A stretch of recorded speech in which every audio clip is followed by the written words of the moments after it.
আসসালামু আলাইকুম সম্মানিত দর্শক মণ্ডলী। সেনাবাহিনীকে কি আলটিমেটাম দিয়েছেন সাংবাদিক ইলিয়াস হোসেন, কেন খেপল? এই বিষয়টি চলেন শুনে আসি। আমাদের কুমিল্লার পোয়া দক্ষিণ কোরিয়ায় বসবাসরত সাংবাদিক নাইম ভাইয়ের মুখে। নাইম ভাই দেখি উনি সুন্দরভাবে আলোচনা করতেছেন, দেখি উনি কি বলছেন সাংবাদিক ইলিয়াস সম্পর্কে এবং তার বলার ধরনটা কতটা সত্য, আপনারা কি মনে করবেন সবাই কমেন্টে জানিয়ে দেবেন। চলেন শুনে আসছি সাংবাদিক ইলিয়াস হোসেন সম্পর্কে এবং সেনাবাহিনী সম্পর্কে নাইম ভাই কি বলেছেন। আসসালামু আলাইকুম। বাংলাদেশের ইতিহাসের খুবই দুঃখজনক একটা চ্যাপ্টারের নাম হচ্ছে আপনার বিডিআর। তো সেই বিডিআর কাণ্ডে আমরা যদি দেখি সর্বশেষ, আপনি যদি দেখেন যে এই সরকারের পতনের আগ থেকেই এটা নিয়ে কাজ করা শুরু করেছিল সাংবাদিক ইলিয়াস। এমনকি বিষয়টা নিয়ে তিনি যখন আওয়াজ তুলেছেন, এখানে তার অনেক বক্তব্যে আমাদের সেনাবাহিনীকেই প্রশ্নবিদ্ধ করা হয়েছে। আর এটা নিয়ে আপনারা জানেন যে সেনাপ্রধান ইশারা ইঙ্গিতে কিন্তু একটা বক্তব্য দিয়েছে বিডিআর ইস্যুতে, যে ইফ বাট কোনো ধরনের শব্দ নাই, এই ঘটনায় বিডিআরই দায়ী।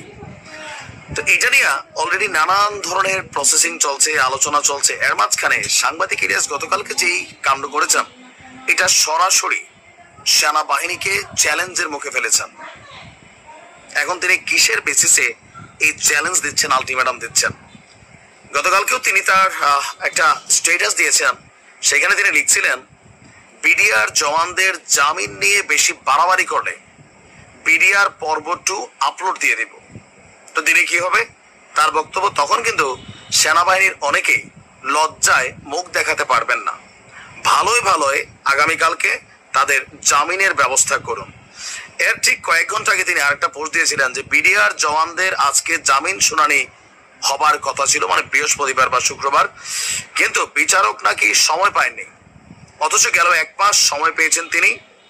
সরকার, সেনাবাহিনী আর বিচারকদের সম্মিলিত একটা নেগেটিভ ওয়ার্ড ইউজ করেছেন যে ছিনালি চলছে বিডিআর জওয়ানদের সাথে। তারপর তিনি তার যে গতানুগতিক ধারা, মেজাজ গরম হলে যা লিখেন, বলছেন যে চুদুর করলে বিডিআর পর্বটা আপলোড দিয়ে দেব, অনেকে লজ্জায় মুখ দেখাতে পারবেন না।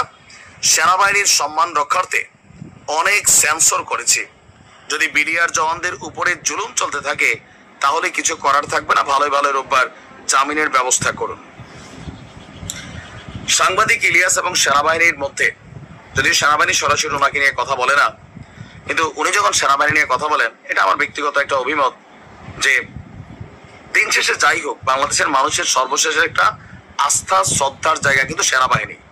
যদিও 5ই আগস্টের পর সেনাপ্রধান ওয়াকারুজ্জামান তিনি আওয়ামী লীগ পরিবারের সাথে সম্পর্কিত হওয়ার কারণে পিনাকি ভট্টাচার্য এবং সাংবাদিক ইলিয়াসের রোষানলে কিন্তু তিনি পড়ে আছেন। ইভেন অনেক ধরনের প্রতিদিন নানান ধরনের বক্তব্য পিনাকিদা দিচ্ছেন, ইলিয়াস দিচ্ছেন, বাট এতে সেনাবাহিনীর কিছুটা তো নেগেটিভ ভূমিকা তৈরি হচ্ছে। কারণ আমরা যারা ফ্যান ফলোয়ার আছি, প্রত্যেকটা ব্যক্তি যারা ফলো করি, তার কথার বাইরে মক্কা শরীফের ইমামের কথা বিশ্বাস করি না, সত্যমিথ্যা পড়ে। এটা বাংলাদেশের আমাদের একটা কালচারাল একটা ইস্যু আছে। তো বিষয়টা হয়তো অন্যভাবে যদি কোনো রকম ইস্যু থাকে, এটাকে সর্ট আউট করা জরুরি। সেনাবাহিনীর ইজ্জতে হাত দিলে সেটা বাংলাদেশের ইজ্জতে হাত পড়বে, এটা আমার ব্যক্তিগত অভিমত। হয়তোবা অনেক কিছু থাকতে পারে বিডিআর হত্যাকাণ্ড নিয়ে, সারা বাংলাদেশের মানুষের মনে একটা প্রধান চিন্তা যে এটার পিছনে ভারতের হাত আছে, রয়ের হাত আছে। এটা আমাদের মধ্যে একটা টেন্ডেন্সি হিসেবে আসলেই কাজ করে যে আমরা আমাদের ভাইদের বুকে এভাবে গুলি চালাইছি, এটা বিশ্বাসযোগ্য না। তারপর নানান ভিডিও, বক্তব্য, ফুটেজ, এখানে অনেক কিছু প্রশ্নের জন্ম দেয়। তবে যত কিছুর জন্ম দেখ, এভাবে সেনাবাহিনীকে হুমকি প্রদান করা অথবা সেনাবাহিনীকে টার্গেট করা, হয়তো শক্ত এভিডেন্স ওনার কাছে আছে, এই জন্য তিনি ভালো জানেন। তো এটাকে থার্ড ওয়েতে আমার মনে হচ্ছে এটাকে নিয়ে কেউ কাজ করা দরকার, কারণ এটা কারোর জন্য কল্যাণকর না। বিশেষ করে সেনাবাহিনীর যে সম্মান, ঐতিহ্য, এটা মানুষের কাছে অন্যরকম লেভেলের অলওয়েজ। তো বিডিআর ইস্যুতে কি চলছে আমরা ছোট মানুষ এত কিছু জানি না, বাট বিষয়গুলো পাবলিক এই ধরনের কথাবার্তা, এটা আসলে কল্যাণকর না। বাংলাদেশের জন্য না, সেনাবাহিনীর জন্য না। সম্মানিত দর্শক মণ্ডলী, চলেন নাঈম আলীর মুখ থেকে শুনলেন। এখন আপনারা কি মনে করেন যে নাঈম আলী ভাই যে নিউজটি প্রচার করছে এটা কি সত্য না মিথ্যা, বা সাংবাদিক ইলিয়াস হোসেন যেটা বলছে যে পর্বটুকু তুলে ধরবেন, এটা কি তুলে ধরা উচিত হবে নাকি উচিত হবে না, আপনারা কমেন্টে সবাই জানিয়ে যাবেন। আল্লাহ হাফেজ।